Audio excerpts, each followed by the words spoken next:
This video is different. This video is not for people who are aspiring to become anesthesiologists, but this is for your parents. Confused? Let me tell you what happened in 2008 when I told my parents that I'm going to take up anesthesiology. This is what has happened. How many times should I tell you? We didn't make you a doctor to become anesthesia specialist. Anesthesia doctors will be behind the screen. Nobody will know you. We didn't make you doctor to become this. Anesthesia doctors will not be making much money. Please understand. Try to become a cardiac surgeon or a brain surgeon or a gastrosurgeon. Don't become an... Once everything is over, then comes the great uncle finally to give you the finishing touch-up.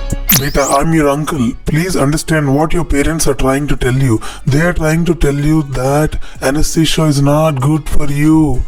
You have to become or a cardiac surgeon or Altogether, it will lead to a lot of frustration, and finally it will be like...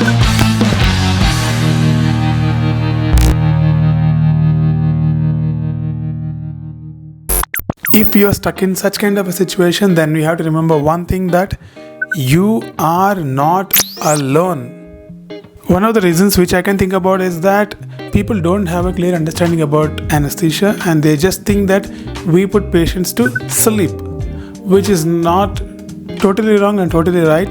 So in this video, I'm going to tell you why you should look up anesthesia and why you should take up anesthesia only. So let's come to the point number 1. So what people think is usually anesthesia is a dependent branch. So nowadays it is not so. There are many branching out happening after anesthesia. So after finishing your MD anesthesia, you can go into several fields like intensive care medicine, which is totally an independent branch, and you can set up your own ICU, or you can manage your whole intensive care in a big corporate hospital or any hospital. And the second thing which I can think about is the pain medicine, where you can set up a pain clinic outside, or you can run pain services in any hospital. Even that is an independent running service. And also neuro and cardiac anesthesia, if you do, you can manage your own ICUs, which are called as neuro intensive care and cardiac intensive care. Even those are pretty independent, and some people are branching out even to management, so even that is independent service. So you cannot totally call anesthesia as a dependent branch, which was there before, but now things are changing pretty fast. I'm not totally convinced with what you told. To be independent, you can rather take up branch like cardiac surgery, neurosurgery, or orthopedic surgery, which should be more independent rather than taking up anesthesia and getting into intensive care, neuro, cardiac, and pain services. Yeah, I can understand, and I didn't expect you to get convinced with my explanation which I given till now. That's why we're going to point number 2. So point number 2 is the safety aspect in working conditions. So for example, any organization to run for any clinical branch like a neurosurgery or a cardiac surgery or a gastrosurgery or a neurology, you require this kind of a pattern. There will be a HOD and there will be 4 or 5 associates to him, and that's it. They require around 4 to 5 people and some juniors to help them. But every organization will require many anesthesiologists. So it ranges between 10 to 30 and up to 40 to 50 in some centers. So what I can say is, if you're an anesthesiologist, the job safety is pretty higher compared to other specialties, because the number of people passing out is same in almost all the specialties, but the number of job opportunities in every hospital will be higher in anesthesia. So that is a very important point I can say. See, earning a lot of money is one thing, having a job is another thing. So when you don't have a job, we can't earn any money. So that is there in anesthesia. Yeah, I can understand the safety aspect that the branch has, but money and fame are also important in life, particularly money to settle down in life. So as an elderly man, I would suggest you to choose a branch which makes more money. I totally agree with you. That's why we're going to the point number 3.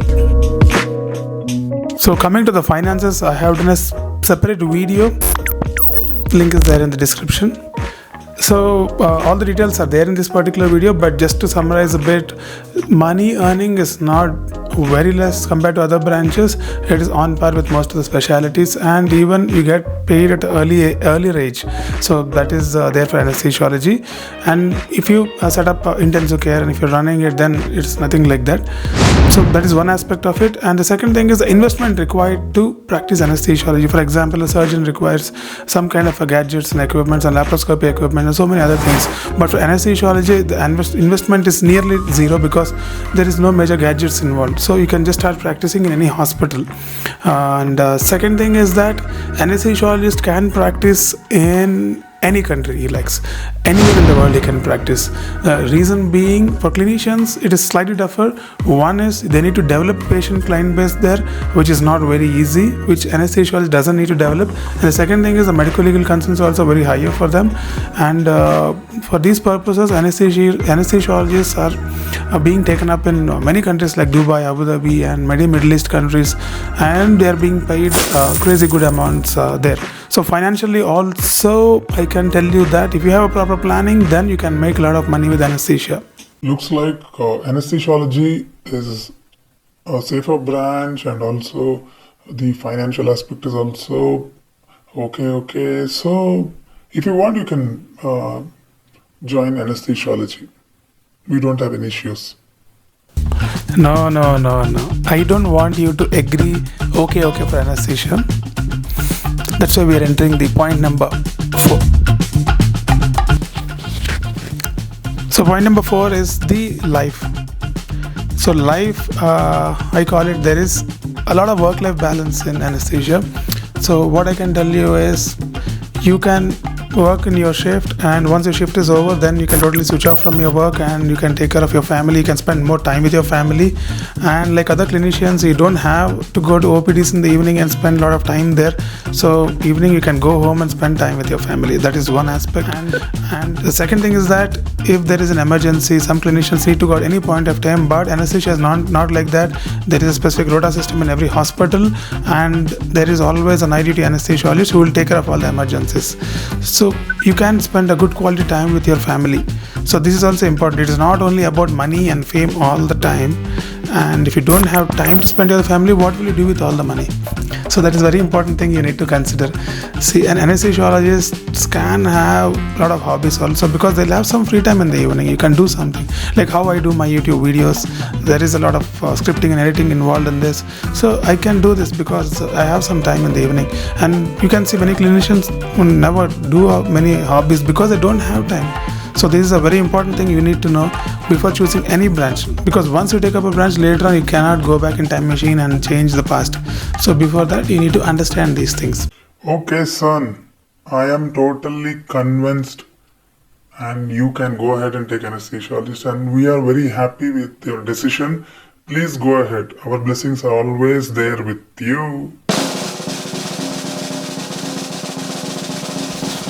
So I'm able to convince my parents. I think you should also be able to convince your parents and take up this school branch.